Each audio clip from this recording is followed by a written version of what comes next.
Subscribe करें और bell दबाएं ताकि कोई खबर रह न जाए।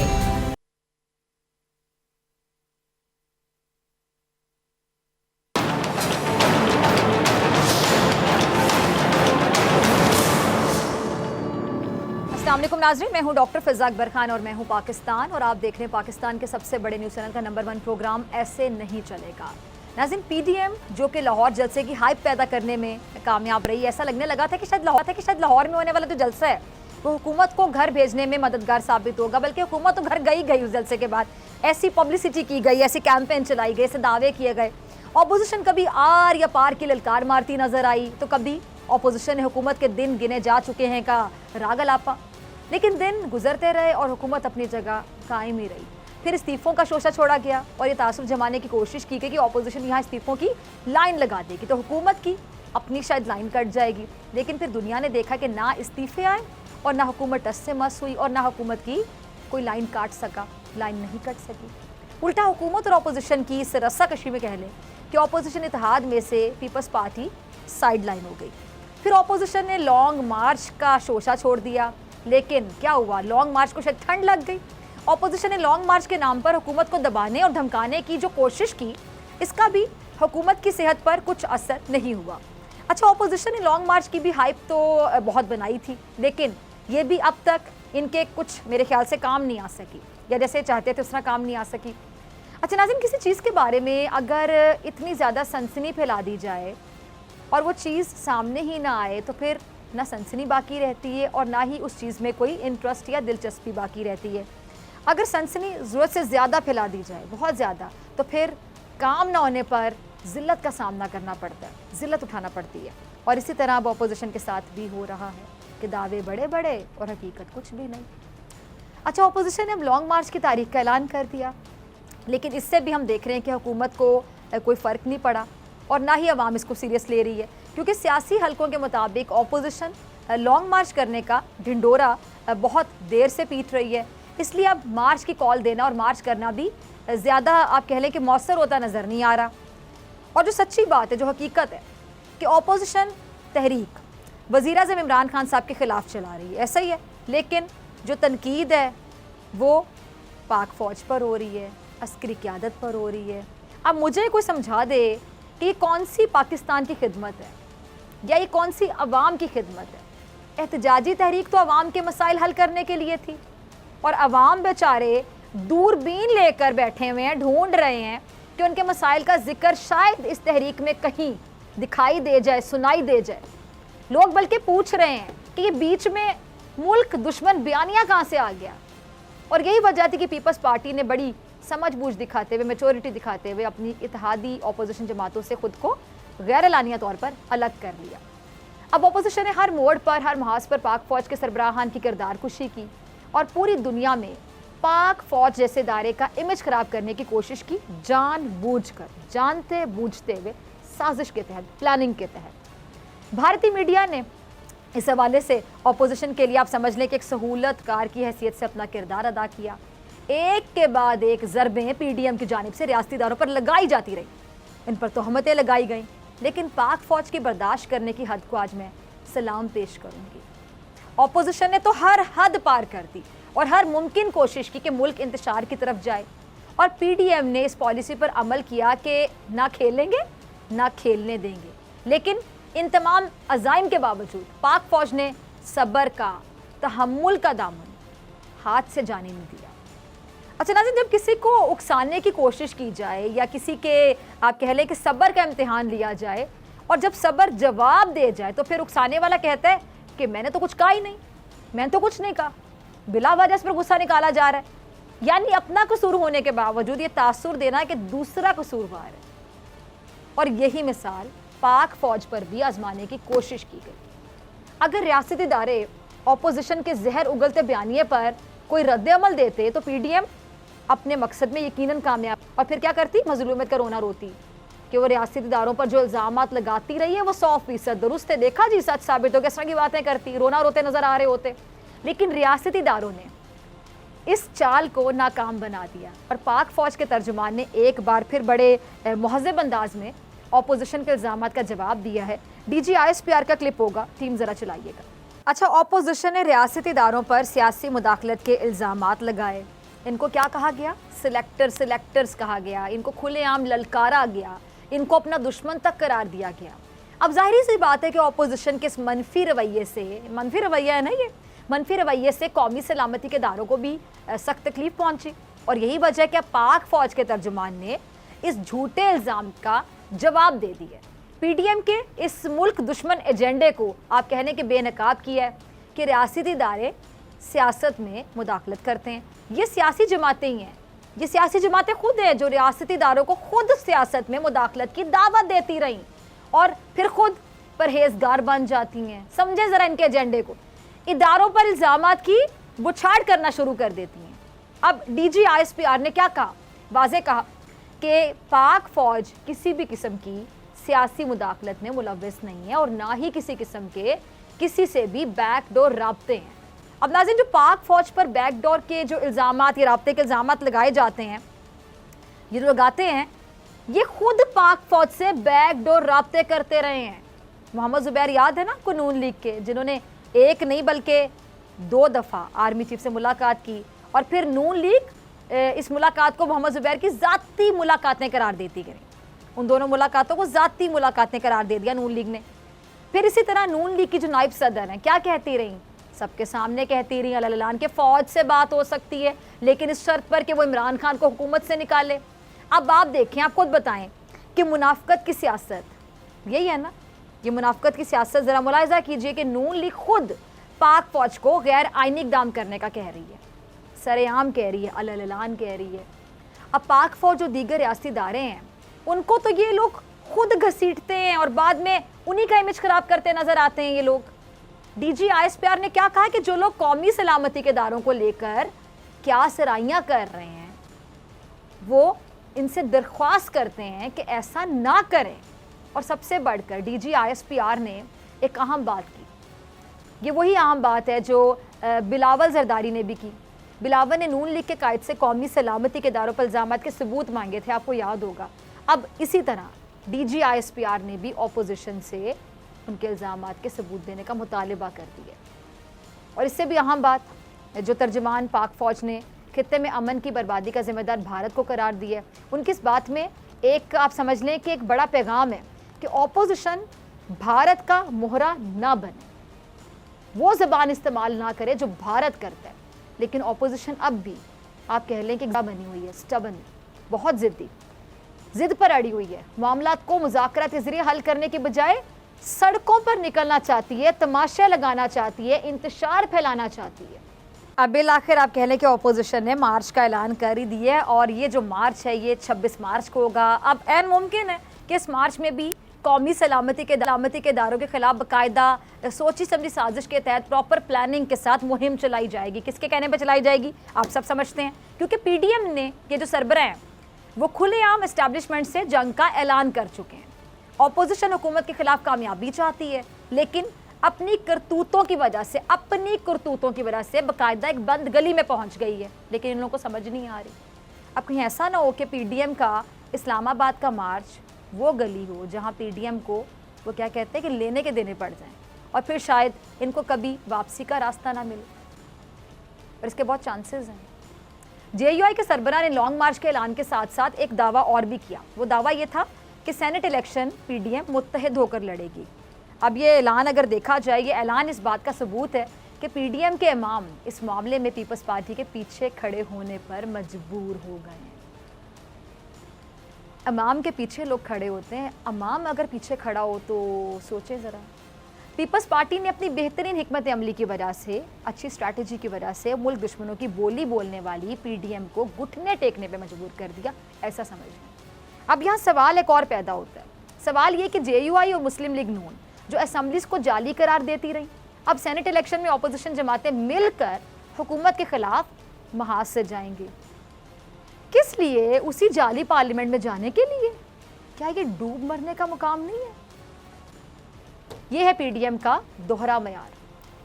और दूसरा नुक्ता एक और, वो ये कि अगर सेनेट इलेक्शन ही लड़ना है तो फिर ऑपोजिशन मार्च क्यों करना चाहती है? क्योंकि मार्च का मकसद क्या था? हुकूमत का खात्मा। मार्च का मकसद क्या था? पार्लियामेंट का खात्मा। फिर ये सेनेट इलेक्शन में हिस्सा क्यों? अब सच क्या नाज़रीन कि ऑपोजिशन सेनेट में धांधली और हॉर्स ट्रेडिंग करके हुकूमत को हराना चाहती है, लेकिन ये दाल भी गलती नज़र नहीं आ रही। एहसन इकबाल का क्लिप देखिए। जी तो नाज़रीन, सुना आपने कि सेनेट में ओपन बैलेट के हवाले से हुकूमत ने कौमी असम्बली में जो एक तरमीम की तजवीज़ पेश की है जिस पर अपोजिशन ने खूब शोर मचाया और ऐवान बाकायदा एक मछली बाज़ार का मंजर पेश करने लगा, मछली बाज़ार बनाकर रख दिया ऐवान को। अब एक तरफ अपोजिशन इस तरमीम में रुकावटें डाल रही है। अब ऐसे में हुकूमत ने ओपन बैलेट के हवाले से सदारती ऑर्डिनेंस जारी कर दी है और अपोजिशन अब इसको गैर आइनी और गैर जमहूरी करार दे रही है, सुप्रीम कोर्ट की तौहीन तक करार दे रही है। जबकि यही नून लीग है जो सुप्रीम कोर्ट पर हमला भी करती है और उस वक्त इनको वो तौहीन नहीं लगी थी, क्योंकि जो ये करते हैं वो तो ठीक होता है, जो इनको समझ नहीं आता वो तौहीन भी होता है, गैर जमहूरी भी होता है। अब अपोजिशन हुकूमत के ओपन बैलेट की तजवीज़ पर यह एतराज़ उठा रही है कि हुकूमत को खुद अपने मेंबरान पर एतमाद नहीं है। यानी अपोजिशन कह रही है कि हुकूमत ओपन बैलेट लाने की तजवीज़ के ज़रिए पूरे मुल्क को ये बता रही है कि उनके मेंबरान बिक सकते हैं, फॉर सेल हैं, अवेलेबल हैं। इस वजह से इसने ओपन बैलेट का शोशा छोड़ा है, यानी इनका ये मौक़िफ़ है। अब सवाल यह पैदा होता है कि हुकूमत को एतमाद हो या ना हो। एक जाविया ये भी तो हो सकता है ना कि हुकूमत सेनेट इलेक्शन में धांधली और बिकाऊ मंडी के खात्मे के लिए संजीदा हो, कि धांधली का जो रोला ना एक दफ़ा ख़त्म हो जाए, मुक जाए। अब मुमकिन ये है कि हुकूमत की तरफ से सेनेट इलेक्शन को शफाफ बनाने की कोशिश हो। ये लोग ऐसा भी तो सोच सकते थे ना, लेकिन ऐसा सोचने के लिए यहाँ पॉजिटिविटी होने की ज़रूरत है। जब यहाँ सब नेगेटिव होगा तो ऐसा कोई भी नहीं सोचेगा। अब हुकूमत धांधली के खात्मे के लिए अगर काम करी तो अपोजिशन इसमें रुकावटें क्यों डाल रही है, ये सवाल है। आखिर क्यों? हुकूमत चाहती है कि सेनेट इलेक्शन में वोट बेचने वालों का पर्दा चाक किया जाए, पार्लियामेंट में वोटों की तिजारत, धांधली का रास्ता किसी तरह रोका जाए। लेकिन ऑपोजिशन कह रही है, तो मुझे गाना याद आ गया, पर्दे में रहने दो, पर्दा ना उठाओ, पर्दा जो उठ गया तो उम्मीदवारों की खरीदो फरोख्त का सिलसिला रुक जाएगा। ऑपोजिशन नहीं चाहती कि सेनेट में पैसा चलना बंद हो, क्योंकि ऐसा होने की सूरत में माल बनाने का सिलसिला ख़त्म हो जाएगा। और ये वही एहसन इकबाल हैं जो पहले ओपन बैलेट की बातें किया करते थे, लेकिन अब बदल गए हैं। देखिए सर, ये वही नून लीग है ना जो कहती थी कि हमने आजमा ली है कि सेनेट इलेक्शन खुफिया राय शुमारी के ज़रिए नहीं हो सकते, बल्कि सेनेट इंतखाबात ओपन बैलेट के ज़रिए होने चाहिए। और अब यही नून लीग अपने कहे हुए पर क्या ले रही है? U turn. नून लीग इमरान खान को यू टर्न लेने का क्या कहती है? सरदार। अब ये अपने इस यू टर्न पर खुद के लिए क्या नाम तजवीज़ करेंगे, ये मेरे ख्याल से फ़ैसला खुद कर लें तो ज़्यादा बेहतर होगा, और ज़रा इंसाफ से कीजिएगा फ़ैसला। अब नून लीग के कायद ने भी 2015 में senate election show off hand से करवाने के लिए आईनी तरमीम का ऐलान किया, और इस मकसद के लिए 2 कमेटियां भी बनाई गई थी, मैं आपको याद करवाती चलो। लेकिन आज यही काम वज़ीर आज़म इमरान खान अगर करना चाहते हैं तो नून लीग इसकी भरपूर मुखालफत कर रही है, क्योंकि इमरान खान करना चाहते तो मुखालफत तो नहीं कर रही है। ये नहीं सोचते कि क्या चीज़ मुल्क के लिए बेहतर है, क्या चीज़ सिस्टम के लिए बेहतर है, लेकिन अगर इमरान खान चाह रहे हैं कुछ तो वो गलती है और इन्होंने उसकी मुखालफत करनी है। ये चल रहा है। नून लीग ये जानती है कि इस इकदाम से सेनेट में वोटों की खरीदो फरोख्त तो धांधली का रास्ता हमेशा के लिए बंद हो जाएगा। लेकिन पता नहीं क्यों नून लीग समेत अपोजिशन जमातें इसकी मुखालफत कर रही हैं। अब इससे अंदाज़ा तो यही होता है कि अपोजिशन चाहती है कि सेनेट में ये जो धांधली है कम ना हो किसी तरह। फिर सवाल उठता है ना कि फिर उनकी जानिब से धांधली का शोर क्या महज एक दिखावा है, महज एक मुनाफिकत है? क्योंकि अगर आप धांधली का इतना शोर मचाते हैं और आप लोग चाहते हैं कि धांधली का खात्मा हो जाए, और आप लोग खात्मा चाहते हैं, तो फिर जब धांधली का खात्मा होने की सूरत हाल पैदा हो रही है तो आप उसमें रुकावट कैसे बन सकते हैं? अंडरस्टूड सी बात है कि आप लोग सिर्फ दिखावा करते हैं कि हम ये चाहते हैं, हालांकि अंदर से आप कुछ और चाहते हैं। शिबली फ्राज का क्लिप होगा, टीम ज़रा चलाइएगा। जी सुना आपने। अब ज़मीरों को ख़रीदने का सौदा ज़रा सोचिए, अगर बंद हो जाए तो फिर पैसे पर ईमान रखने वाले कहाँ जाएंगे? सुनिए ज़रा गौर से नाज़रीन, कि ज़मीरों को ख़रीदने का सौदा ही बंद कर दिया जाए तो जो पैसे पे मान रखते हैं, जिनका जीना मरना ही पैसा है, सब कुछ पैसा है, वो कहाँ जाएंगे? आज हुकूमत सेनेट इंतखाबात में शफाफियत के लिए कानून साजी चाहती है, तो अपोजिशन हुकूमत को सुप्रीम कोर्ट से लड़वाना चाहती है। हुकूमत अगर धांधली और हॉर्स ट्रेडिंग के रास्ते को रोकना चाहती है तो फिर अपोजिशन क्यों हुकूमत का साथ नहीं दे रही? ये बात समझ से बाहर है। अगर सेनेट इंतखाबात खुफिया रायशुमारे से हो जाते हैं, अगर खुफिया रायशुमारे से होते हैं तो फिर इसमें धांधली और हॉर्स ट्रेडिंग का इम्कान मौजूद होगा, और अगर ऐसा हो गया तो फिर ऑपोजिशन दोबारा हुकूमत पर इल्ज़ाम तराशी करेगी, जो कि किसी भी सूरत जायज़ नहीं होगा यकीनी तौर पे। लेकिन ऑपोजिशन को जायज़ और नाजायज़ में बिल्कुल भी शायद फ़र्क नहीं पता चल रहा, क्योंकि यही ऑपोजिशन इस्लाहात में हुकूमत का साथ देने की बजाय, आपको पता है कि इदारों को तनकीद का निशाना बनाती है और अपनी इस्लाह नहीं करती है। और ऑपोजिशन को मेरे ख्याल से अब अपने रवैयों पर, अपनी अदाओं पर गौर कर, वरना कोई और अगर अर्ज़ करेगा तो इसको शिकायत होगी। और ऑपोजिशन को ये जो दोहरा मेयार है सियासत का, मेरे ख्याल से फिल फॉर बंद कर देना चाहिए। इसमें मुल्क का भी फ़ायदा है, इनकी अपनी सियासत का भी फ़ायदा है, इनका अपना भी फ़ायदा है, इनके अपने किरदार का फ़ायदा है। ये जो अपना इमेज ख़राब कर रहे हैं, ये उसको भी मज़ीद ख़राब होने से बचा लेंगे। इन सब का फ़ायदा है अगर ये गौर करें तो, कि दोहरा जो सियासत का मेयार है इसको तर्क कर दें जल्द अज जल्द, क्योंकि ऐसे नहीं चलेगा। मिलते हैं ब्रेक के बाद।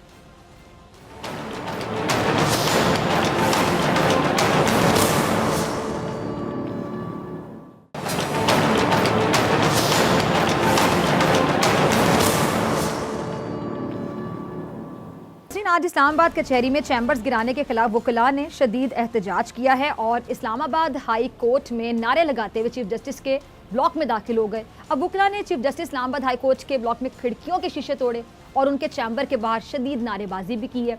इस्लामाबाद हाई कोर्ट में भी कार्रवाई रोक दी गई और वकला के एहतजाज की वजह से इस्लामाबाद हाई कोर्ट में तमाम साइलिन का दाखिला भी बंद कर दिया गया और हाई कोर्ट की जो सर्विस रोड है उसे भी ट्रैफिक के लिए बंद कर दिया गया।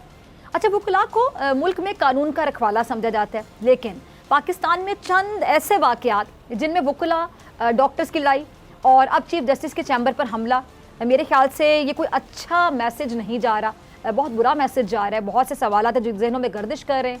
इस पर बात करने के लिए आज प्रोग्राम में हमने दावत दी है नाराज़ वकला में से एडवोकेट आसिफ साहब को। बहुत शुक्रिया आपका आसिफ ज्वाइन करने के लिए, और साथ ही नुमाइंदा खुसूसी सदीक जान भी सेगमेंट में मेरे साथ मौजूद हैं। सदीक, आपका भी बहुत शुक्रिया ज्वाइन करने के लिए। सदीक, इससे पहले कि मैं आसिफ साहब का मौक़िफ़ लूँ, मैं आपसे जानना चाहूँगी कि इस एहतजाज की अंदर की कहानी क्या है और इस्लामाबाद हाई कोर्ट में आज जो वाक़या है ये क्यों पेश आया? कहीं हम इसका कोई गलत खाका तो नहीं बना रहे अपने जहनों में? मैं चाहती हूँ कि आप नाज़रीन को समझाइए कि हुआ क्या। जी बिल्कुल, कोई गलत खाका नहीं बनाया जा रहा, बल्कि मैंने अब तक जितने प्रोग्राम्स में देखा, मैंने यूट्यूब पे लोगों को सुना, अब तक लोग इसको होम्योपैथिक तरीके से बयान कर रहे हैं, क्योंकि अब इतना खौफ है लोगों के ऊपर और मीडिया के ऊपर भी मैंने देखा है, वकला के हवाले से इतना खौफ है कि वो वकला जो chief justice Islamabad high court के चैम्बर में जाकर जिन्होंने तोड़ फोड़ की, और वकला खुद ऑफ कैमरा ये कह रहे हैं कि हमने तो उनके गिरबान में भी उनके गिरबान से भी पकड़ा है, हमने तो उनको धमकियां भी लगाई हैं, हमने तो बहुत सख्त अल्फाज भी इस्तेमाल किए, चलें गाली का लफ्ज़ मैं नहीं कहता। तो अब लोग इस हद तक खौफजदा हैं कि लोग इस चीज़ के ऊपर खुलकर बात करने से भी डरते हैं, क्योंकि इसको आप ना तो एहतजाज कह सकते हैं, ना आप इसको कह सकते हैं कि वो कोई अपना जो है वो हक मांगने गए थे। इसको आप खुलेआम सरेआम दो टोक आप इसको दहशतगर्दी कहेंगे। इस तरह से chief justice Islamabad high court के चैम्बर में जाना, गमले तोड़ना, इस तरह से खिड़कियां तोड़ना, इस तरह से जाके और वहां पे बदमाशी करना, ये किसी भी तौर पे एक पढ़ी लिखी कम्युनिटी को ये जेब नहीं देता। लेकिन बदकिस्मती से हम ये देख रहे हैं कि 2006-7 और उसके बाद वो जो सारी एक तहरीक चली, और उस तहरीक में जो वकला को मजबूत किया गया और वो इतने मजबूत हो गए और उनके हाथ इतने मजबूत कर दिए गए कि अब उन्हीं वकला के हाथ जजेस के गिरबानों तक पहुंच गए हैं। और आप ये देखें कि ये वकला हमारे जो हैं, ये वकला कभी आपको गरीब के साथ जुल्म और ज्यादती पे इस तरह नजर नहीं आएंगे। सानिया सहवाल पे आपको नजर नहीं आएगा कि वकला ने जाके कहीं पे चढ़ाई कर दियो, आपको उसामा के कत्ल पे नजर नहीं आएगा, आपको सानिया मर्डर टून पे नजर नहीं आएगा, आपको मुआशरे में और जो जुल्म और ज्यादती के इतने वाकयात हो रहे हैं वहां पे आपको कहीं पे ये वकला हमारे जो हैं वो आपको इतने बरहम नजर नहीं आएंगे, इतने नाराज नजर नहीं आएंगे, इतने अग्रेसिव नजर नहीं आएंगे। ये आपको हमेशा इतने अग्रेसिव नजर आएंगे तो वहां पर जहां पे इनका अपना मसला होगा और मसला भी गलत होगा। चले एक लम्हे के लिए हम ये बात मान भी लेते हैं, आसिफ साहब भी बताएंगे कि चैम्बर गलत तौर पर गिरा दिए गए, चले हम मान लेते हैं। देखें डॉक्टर साहब, दुनिया के अंदर एक नुकसान ऐसा है जो नाकाबिले तलाफी है, जिसका मदावा नहीं हो सकता, और वो नुकसान ये है कि आप किसी की जान ले लें, किसी को कत्ल कर दें। यानी जब आप किसी को कत्ल कर देते हैं तो वो वापस नहीं आ सकता। आप और कोई भी उसका नुकसान करेंगे, आप उसकी कोई प्रॉपर्टी के ऊपर कब्जा कर लेंगे, प्रॉपर्टी गिरा देंगे, गाड़ी तोड़ देंगे, कुछ भी कर लें, उसका मुदावा हो सकता है, लेकिन इंसानी जान का मुदावा नहीं हो सकता। लेकिन उसका केस भी अदालतों में जाता है, कोई खुद कानून में हाथ में नहीं लेता, ना लेना चाहिए। लेकिन वकला का इससे पहले जो वाकया था वो आप देखें, सानिया PIC जैसे वहाँ पे दहशतगर्दी की गई, लोगों की, मरीजों की ऑक्सीजन उतारी गई, उनकी जानें ली गई, क्या हुआ? कुछ भी नहीं हुआ। इन चीज़ों ने वकला को मजीद पावरफुल किया है, मजीद उनको ये आप समझें कि उनको हौसला दिया है कि आप अस्पतालों पे हमले करें। अस्पतालों पे हमले इससे पहले कौन करते रहे? दहशतगर्द करते रहे, या उसके बाद वकला ने किए, खुलकर गुंडागर्दी कुछ भी उनका नहीं हुआ। ये जी आप देखें हमारे वकला, आप जजेस के की वो अभी एक वीडियो आई कि जज की पैंट उतार रहे हैं, हमारे वकला जज खवातीन जजेस को गालियां दे रहे हैं, किसी को उठा के किसी को जूता मार रहे हैं, किसी को गिरबान से पकड़ रहे हैं, किसी को धक्के दे रहे हैं। जब ये सारी चीजें होंगी, और अब तो मैं कहता हूं कि मामला हाई कोर्ट के चीफ जस्टिस तक पहुंच गया है, अब एक स्टेप और आगे है और वो है सुप्रीम कोर्ट ऑफ पाकिस्तान। मैं बसद एहतराम अपने इदारों से, अदालतों से कहूंगा, अगर आप वकला के खिलाफ कार्रवाई नहीं करेंगे तो फिर एक ही आगे स्टेप है और वो है सुप्रीम कोर्ट ऑफ पाकिस्तान का। उससे पहले हाई कोर्ट तक पहुंच गए हैं, हाई कोर्ट के चीफ जस्टिस तक पहुंच गए हैं, उनके गिरबान तक पहुंच गए हैं, आगे फिर सुप्रीम कोर्ट रह गई है। और इससे अगला एक स्टेप ये होगा कि जिस तरह तहरीके तालिबान पाकिस्तान ने जो है वो फिर हथियार भी इस्तेमाल करते थे, असला भी इस्तेमाल करते थे, लोगों की जानें खुद लेते थे, अब एक स्टेप और रह गया है कि हमारे ये वकला जो हैं ये इस तरह से खुद इंसाफ करेंगे, सड़कों के ऊपर लोगों की जान लेंगे और इस खुलेआम दहशतगर्दी करेंगे, क्योंकि कोई पूछने वाला नहीं है, ना इनके खिलाफ कोई कार्रवाई होती है। इस केस को अगर आप टेस्ट केस बना दें और टेस्ट केस बना के आप मुझे अगर इजाजत दें तो मैं जरा ये आसिफ साहब से तो पूछूं ना, जो नाराज वकला में शामिल थे, अभी हमारे साथ स्टूडियोज में मौजूद हैं। आसिफ साहब, आपने सदीक को भी सुना, बिल्कुल सही बातें कर रहे हैं सदीक, मैं बिल्कुल अग्री करती हूँ। आप मतलब वकला एक ऐसी बिरादरी के कानून मेरे ख्याल से आम बंदे से ज्यादा आप लोगों को समझ आना चाहिए। आप लोग इतना कुछ पढ़ के आगे आते हैं और बड़ा एक बाइज्जत पेशा है आपका। तो वकला अगर गुंडागर्दी करें, तोड़ फोड़ करें, हंगामा आराई करें, मतलब जो एहतजाज है उसको रिकॉर्ड करवाने का तरीका कहते हैं पढ़े लिखे बंदे में और जाहिल में एक फ़र्क होता है। अफसोस के साथ कहूँगी, पढ़े लिखे होने का सबूत नहीं दिया आप लोगों ने, और ये पहली बार नहीं हुआ। मसला क्या वकला के साथ? बिस्मिल्लाहिर्रहमानिर्रहीम, बहुत शुक्रिया फ़िज़ा। दो तीन नाम हैं जो आप मीडिया वालों ने वकला के रखे हुए हैं, नाराज़ वकला, गुंडागर्दी, वकलागर्दी। ये टर्म्स कहाँ पे बैठ के इजाद हुई हैं? जरा हमें वो डिक्शनरी तो दिखा देना। सुन लीजिए, आप सुनिए मैम, सुनिए, नहीं आप इंटरप्ट नहीं करेंगे। मैं आपके लिए कौन सा अल्फाज इस्तेमाल करूं? गलत बात ना करें आप। नहीं, आप मुझ पे गलत इल्जाम मुझे बोलने देंगे। आप मुझे बताएं कि आपके लिए मैं नहीं, आपने नाराज वकला का लफ्ज़ बोल के मेरे साथ अटैक किया, गुंडागर्दी आपने इस्तेमाल किया। नाराज, एक मिनट ना आसिफ साहब, मेरी बात सुने। नाराज तो बड़ा एक मेरे ख्याल से बड़ा एक रिस्पेक्टेबल लफ्ज़ है आपकी हरकत के बाद। नाराज तो बड़ा छोटा लफ्ज़ है जो आप लोगों ने किया उसके बाद। मोहतरमा चलें, मुझे सुन लेना, आप मुझे बोलने का मौका तो देना, प्लीज प्लीज जी, बोलिए बोलिए। ये तो आप नहीं ना तय करेंगे इस झूठ क्या क्या और सच क्या है। अर्ज ये है कि ये कह देना, लेकिन आप मुझे ये तो ना कहेंगे आपके लिए नाराज का लफ्ज़ ना बोलूं मैं। नाराज से बड़े-बड़े लफ्ज़ मेरे ज़हन में आ रहे हैं। फलां पे नहीं नजर आएंगे, वकला आपको फलां जगह पे नजर नहीं आएंगे, ऐसी बात नहीं है। अगर अदालतों के अंदर इंसाफ हो रहा है, जहाँ पे इंसाफ हो रहा है वहाँ पे आपको वकला ही इंसाफ के लिए मुआवनत करते नज़र आएंगे। इंसानी हुकूक के जहाँ पे सलब होते हैं वहाँ पे वकला ही अदालतों के अंदर जाके सारी चीज़ों को एड्रेस करते हैं और एड्रेस करते हैं। वकला इस मुल्क का सबसे बड़ा जमहूरी इदारा है। आप कैसे कह सकते हैं वकला ऐसा नहीं है वैसा नहीं है? अर्ज़ ये है। दूसरा जो आज वाला इशू है उसकी भी वन साइडेड तस्वीर आज वाले इशू पे आए प्लीज, क्योंकि टाइम की कमी है। मैं चाह रही हूँ जरा बताएंगे आज इतने ज्यादा मुश्किल क्यों हुए वकला बिरादरी? क्या हुआ इतनी तोड़ फोड़? आज जो इतना गुस्सा किस चीज का था?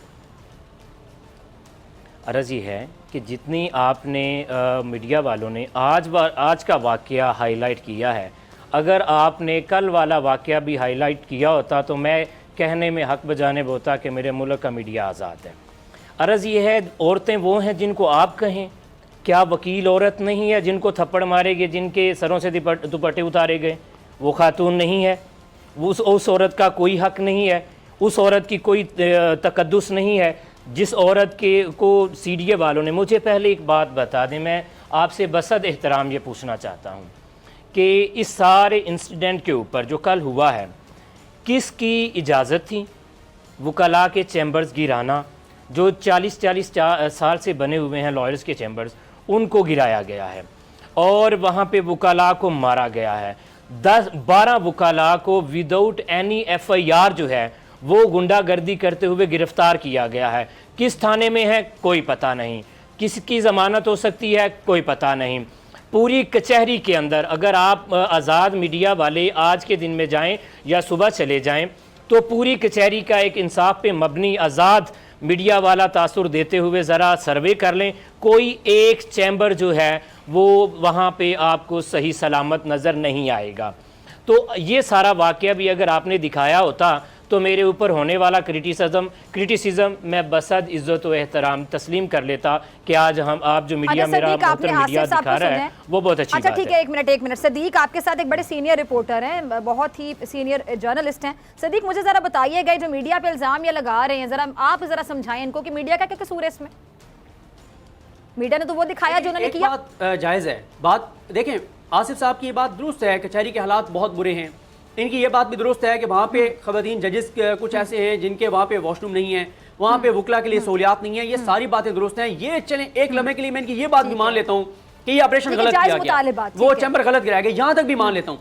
लेकिन मेरा आसिफ साहब से सवाल ये है कि अगर मेरा घर, ये कह रहे हैं ना कि 40 साल से चैम्बर थे और गिरा दिए गए, अगर मेरे ये वकील हैं और मैं इनका क्लाइंट हूँ या मैं इनके पास मशवरा मांगने गया हूँ, मैं कहता हूँ आसिफ साहब 50 साल से हमारा अजदाद का आबा अजदाद का घर था और उसको गिरा दिया गया है कि ये गैर कानूनी था, तो आसिफ साहब आप क्या फरमाते हैं, मुझे क्या करना चाहिए? तो आसिफ साहब मुझे कहेंगे कि सदीक जान साहब आप ऐसे करें कि आप मुझे केस दें, मैं आपका केस लड़ूंगा। मैं कहूँगा आसिफ साहब ऐसा ना करूँ कि मैं कोई कान टुट्टों को, कोई गुंडों को, कोई बदमाशों को, कोई गली मोहल्ले में जो बैठे होते हैं उनको इकट्ठा करूँ और जाके मैं घुस जाऊँ डीसी के कमरे में, पुलिस के कमरे में। आसिफ साहब मुझे कहेंगे नहीं नहीं नहीं नहीं सदीक जान साहब ये आपने नहीं करना, ये मुल्क आइन के तहत चल रहा है, ये मुल्क कानून के तहत चल रहा है।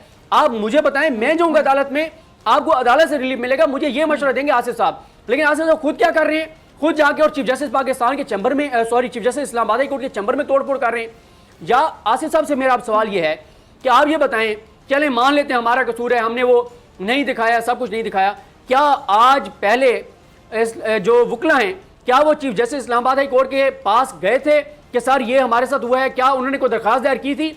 या आइंदा लोगों को भी ये वकला ये पैगाम दे रहे हैं कि आप दरखास्तें दायर ना करें, आप वकला हायर ना करें, बल्कि आप जाएं और खुद कानून में हाथ में ले लें? ये मेरा सवाल है आसिफ साहब से। ठीक है जी आसिफ साहब, सदीक ने कहा सवाल उठाया, क्या जवाब है आप?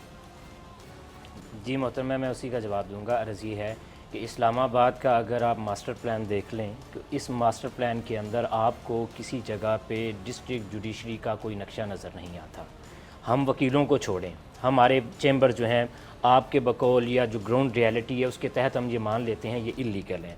ज़रा एक सर्वे करके देखिएगा कि ये जो डिस्ट्रिक्ट जुडिशरी है ये कहाँ पे बैठी हुई है, आपको नहीं पता चलेगा। मैं आपको बता देता हूँ, ये किराए के प्लाज़ों में बनी हुई है और उन किराए के प्लाज़ों में जिनके मालिकान ने डिस्ट्रिक्ट जुडिशरी के ख़िलाफ़ एविक्शन पिटीशन फ़ाइल की हुई हैं और वो एविक्शन पिटीशन जो हैं बेदखली की मतलब जो दरख्वास्तें हैं वो अदालतों ने ही डिस्पोज ऑफ की हैं और कहा गया है उन्हीं ऑर्डर्स में कि इन प्लाज़ों को खाली करें और उसके ऊपर एग्जीक्यूशन नहीं हो रही और वो जजेस जो हैं वो अभी भी उन्हीं प्लाज़ों के अंदर बैठे हुए हैं। ज़रा इस पे भी एक प्रोग्राम करके दिखाया ना कि उनको खाली क्यों नहीं किया जा रहा, वो जिनके प्लाज़े हैं जिन गरीबों के हैं उनको उनका हक़ क्यों नहीं दिलाया जा रहा।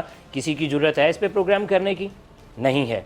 अर्ज़ ये है कि हम नहीं कहते, ना ही हमारा ये स्टांस है, ना ही वकला का कभी ये रहा है मौक़िफ़ कि हमने दावा तोड़ फोड़ करना है। नहीं, देखें कल वाला इंसिडेंट हुआ, जो लेटर आया है, जो मंजर आम पे आया है, वो डिस्ट्रिक्ट एंड सेशन जज साहब की तरफ से आया है कि 2 नए चैम्बर्स बन रहे हैं।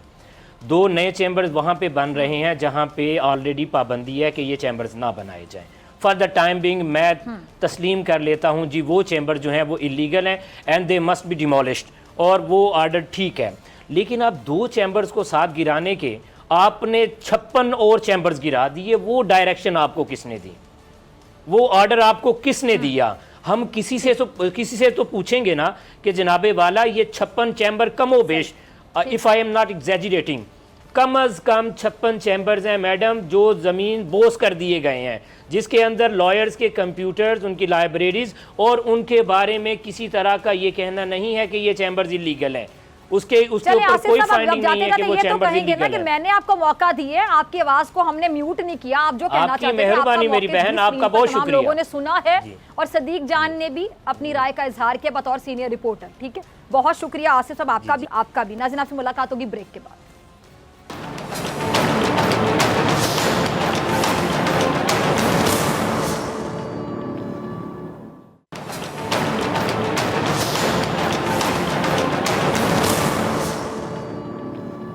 वेलकम बैक नाजरीन। अब बात कर लेते हैं उस मेगा स्कैंडल की जिसकी वजह से पाकिस्तान का इमेज खराब करने वाले इंटरनेशनल स्कैम के खिलाफ FATF के तनाजुर में FIA ने गुज़श्ता दिनों एक अहम कार्रवाई की थी, जिसके बाद डिजिटॉनिक्स के दफ्तर पर छापे मारे गए और उनके तमाम असासे जब्त भी कर लिए गए और अकाउंट्स भी मुंजमद कर दिए गए हैं। इस इंटरनेशनल स्कैम के बेनकाब होने के बाद डिजिटॉनिक्स के CEO बुरहान मिर्जा को गिरफ्तार किया गया और कंपनी के मालिक जुनेद मंसूर मफरून हैं। अच्छा, पाकिस्तान की साख को मजरू करने वाले इस इंटरनेशनल स्कैम में सेलसॉफ्ट, एबीटैक, ऑलिव डिजिटल, लेजेंडेस्क, क्वाडटेक समेत कई इदारे मुलव्विस हैं। FIA की जानिब से दर्ज जो FIR है उसके मुताबिक मुल्जिमान ने इंटरनेशनल कस्टमर्स को धोखा देने के लिए USA, UK और दीगर ममालिक के जाली ईमेल एड्रेस बना रखे थे।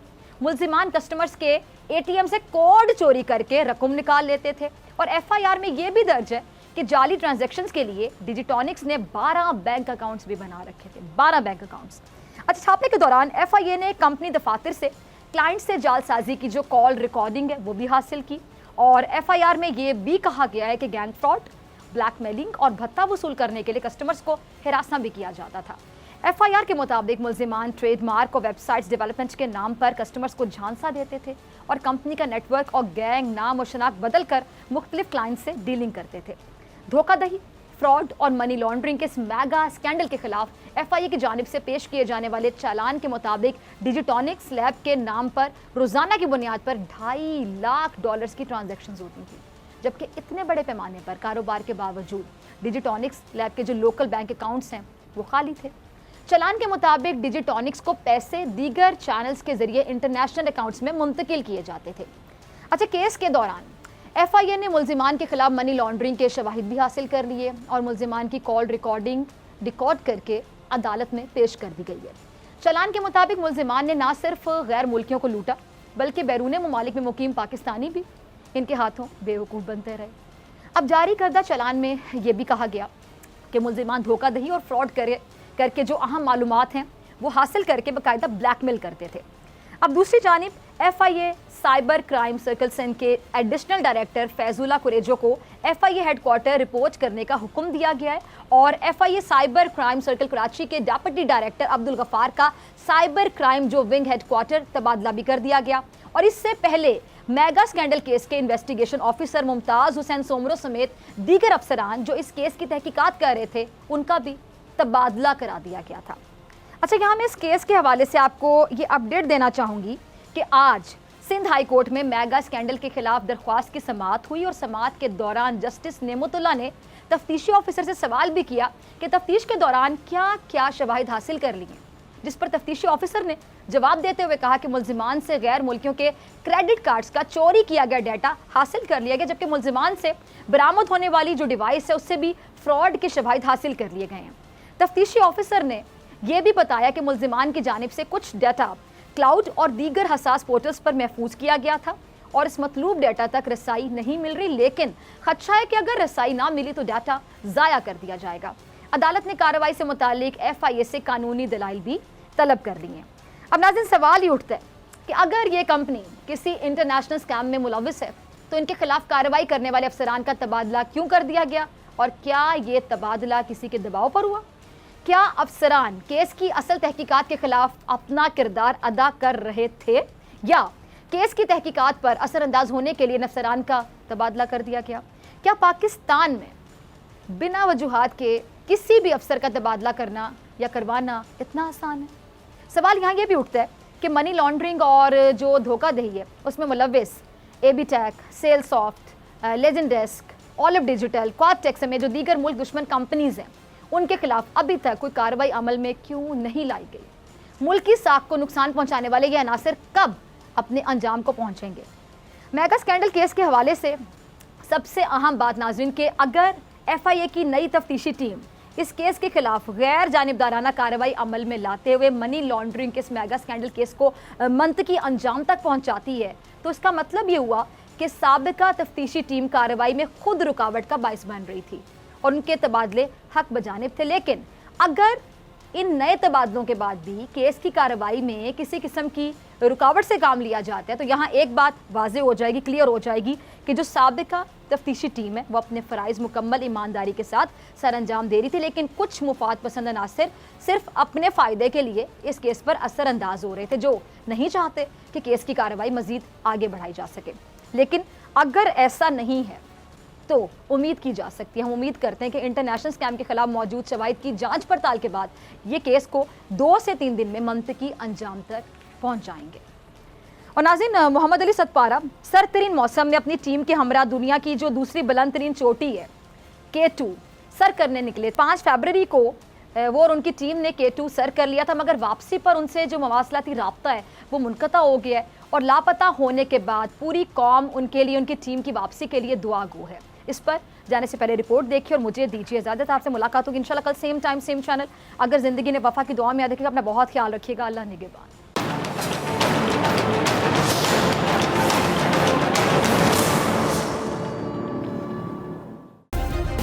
सब्सक्राइब करें और बेल दबाएं ताकि कोई खबर रह न जाए।